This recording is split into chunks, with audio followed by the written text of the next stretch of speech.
Welcome back to episode number 63 of the Not So Serious Life. This is how we feel about every episode. The best is yet to come. Steve, sing it. No thanks. And we'll get in trouble if we sing it. The best, you have to change the octave. The best is yet to come. Then you're okay. The best is yet to come. That's perfect. All right, episode number 63. Steve, how you doing, man? I'm doing great, man. How you doing, man? I'm doing great, man. You know what what are you looking for? Sam, how you doing? Yo. Did you even see the rap that I wrote back to you yesterday? You wrote me a rap. Yeah, I did. It was cool. The one about the Buick and and that I read it to Kathy. It was great. Kathy, that's not her name anymore. Her name is Kay Swaga now. There you go. Yeah. See, so those of you who watch this show, you don't know that Jason and I rap to each other when we communicate. And that is how cool we are. It is pretty cool. Jason, I promised on the last episode that I'd make some sense of this thing here. This white tiger here is named Montecore. Montecore, wow. Now, Montecore, and this was purchased in Las Vegas. Sounds like a drug company, but okay. It was during the time that Siegfried and Roy had their famous show with all the white tigers, and it was Kathy's favorite Vegas show, and we saw it more than once. Cool. But poor Roy was attacked by one of the tigers. I don't know if you remember. I will now, like that. and was really seriously injured, and they didn't think he would even survive, but he has. And it was attacked by a white tiger by the name of Montecore. Wow. And so this is Montecore. It is a stuffed version. They said that the tiger was not really trying to hurt Roy, was trying to drag him to safety because something had gone wrong in the show, and the tiger got scared and thought Roy was in trouble. And you know, when tigers pick up their little kittens, they grab them by the neck and pull them away. Mm-hmm. And so that's Montecore.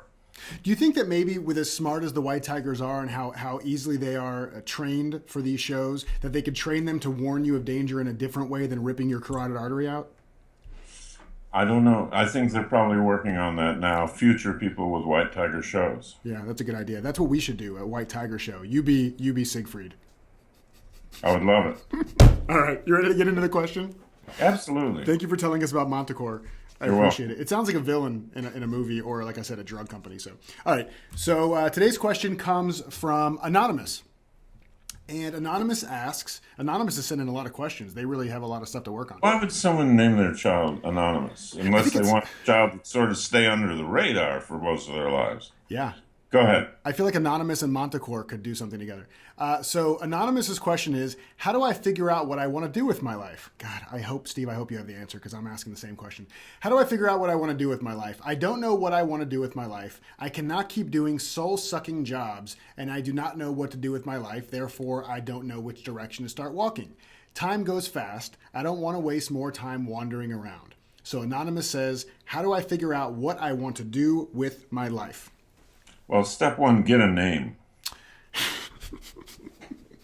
That is a good question. That will help people relate to you. That's a good advice. Go ahead, Jason. That was going to be my answer. Get a name. No, you know, I've gotten this question a lot, right? This is something I think we encounter a lot in self-help and personal growth, and it's a question I've asked myself as well, right?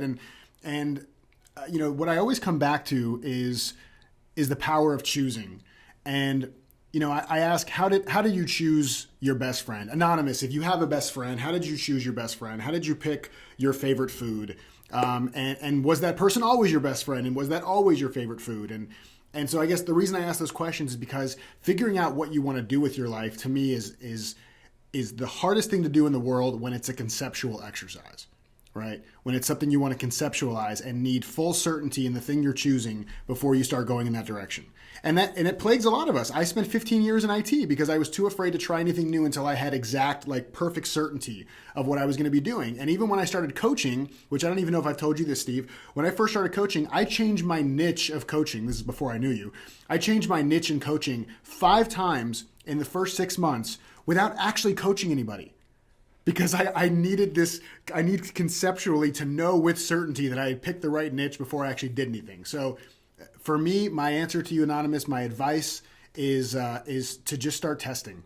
To just, look at what it is you're doing. Look at your job even, right? This soul-sucking job, which that's a whole other thing, right? The power of language. As soon as we say a job is soul-sucking, it has no other responsibility in the world than to suck our souls, right? We've told it what its job is. So if you look at your job and you can fall in like with your job, you don't have to fall in love with it. If you can fall in like with your job, there are clues there of things that you really probably enjoy doing, things that challenge you, things that light you up, things that you definitely know you don't want to do in the future. Look for those clues and just start experimenting and testing without any expectation, without any attachment, and just go with whatever that looks like. And even for me now, I don't know what I'm going to be doing the rest of my life, but I'm going to go in this direction. And as things occur to me, I'll try different stuff out and just see what sticks.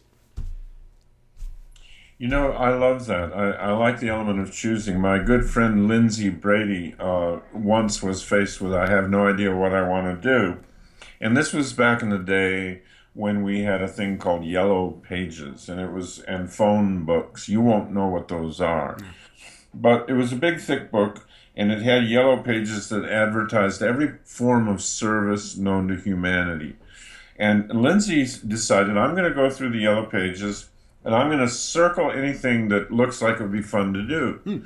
And so one of the things he circled was pilot training for small aircraft. And another thing he went through and he circled hypnosis, hypnotherapy. He circled that.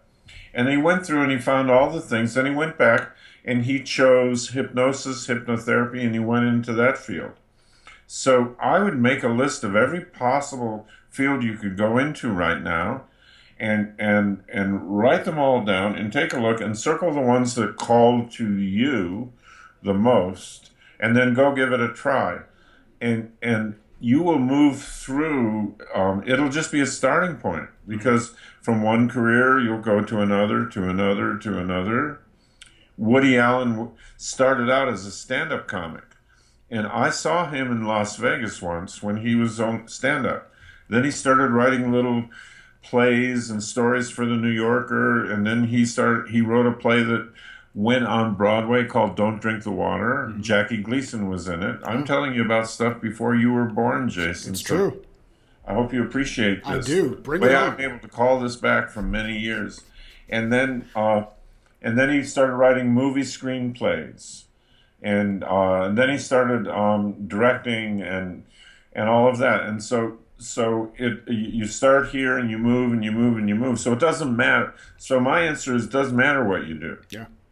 From whatever you choose, you'll start to see more. You'll get to higher ground, and then higher ground. And the higher you get, the more you can see. If you climb up a mountain, for example, you can see the whole valley below. But if you stay in the valley with the I don't know what to do, that's a polluted river.